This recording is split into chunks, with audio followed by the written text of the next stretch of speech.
Rule number 1.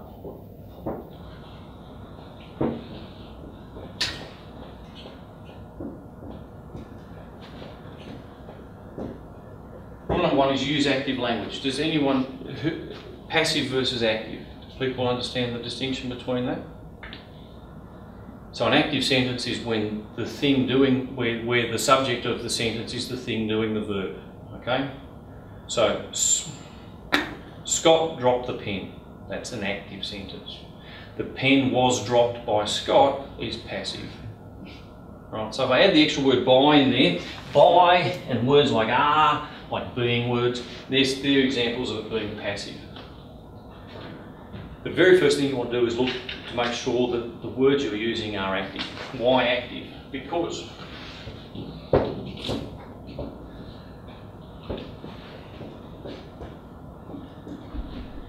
in each clause you want to identify the legal subject. This is the entity or the thing that you are talking about.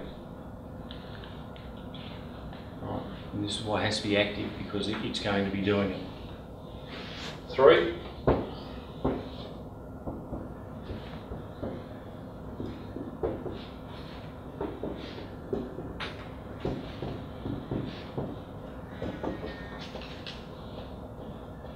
Each clause can only do one of 3 things.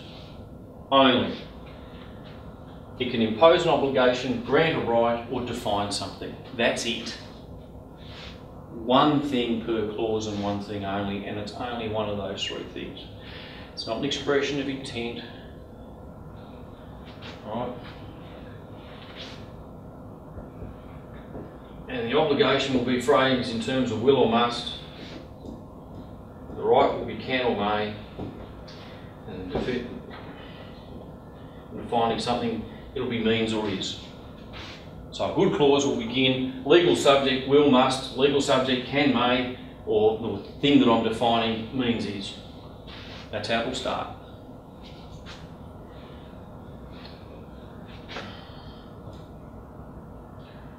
Can, may is a bit vague.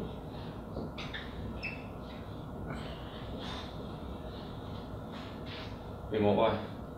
Or you can do something, or you Yeah, so it's your right. may do it, you know. Yeah, you may. It's your right. But you might not. Yeah, that's right. It's because it's a right, it's not an obligation.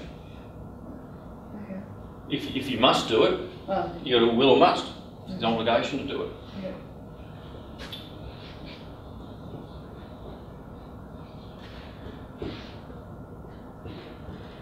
Fourth rule, 1 sentence per clause.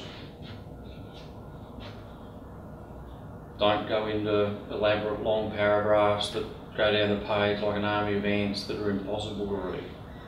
It's 1 sentence per clause.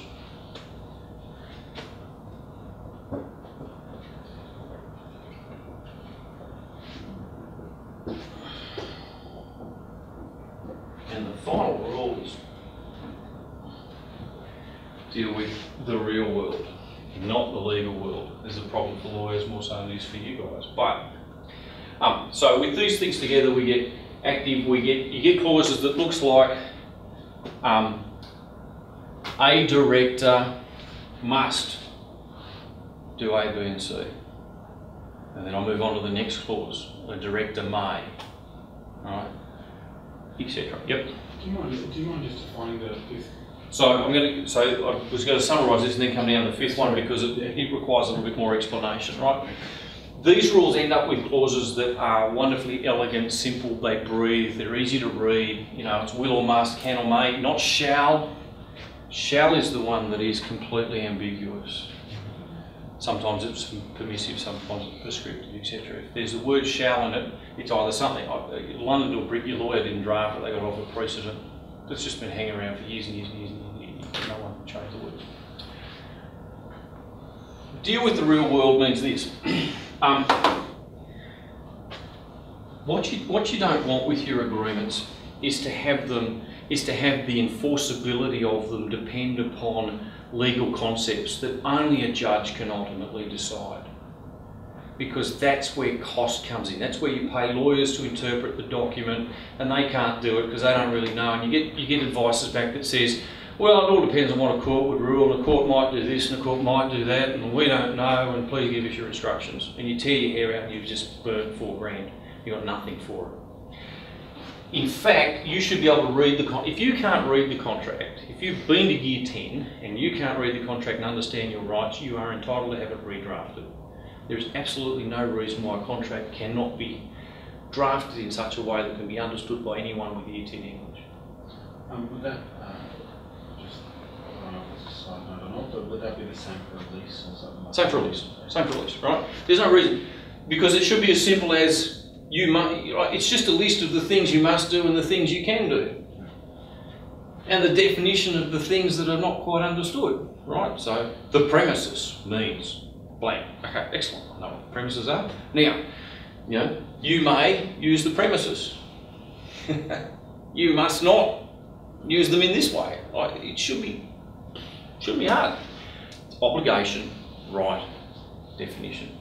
Now, real world just simply means don't talk about it in terms of, lawyers are good at saying things like, if you don't do something, we will proceed to court. Now, proceed to court is this abracadabra phrase, right? They're not going to proceed to court. What they're going to do is file a claim. That's what's physically going to happen in the real world. And you should apply the same principle to how you draft stuff. Because what you want to know is whether an obligation has been discharged or whether a right has been exercised. Not because a judge has listened to a whole bunch of evidence and concluded that on the balance of probabilities, yes, you've met the legal test for having been reasonable. But because physically in the real world, you've given a piece of paper to somebody.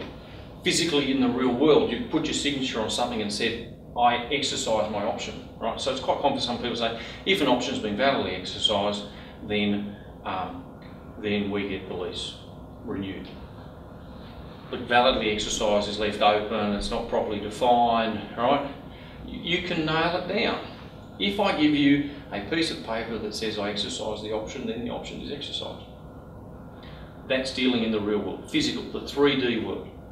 And if you can draft your obligations in that way, then you will know whether they've been met. You will know whether your rights have been exercised. And you'll know it without having to go to court. And the other side will know it without having to go to court. And so you won't go to court. That's the benefit. But keep it simple, don't let it just straight up. Passive language is the hallmark of lawyers.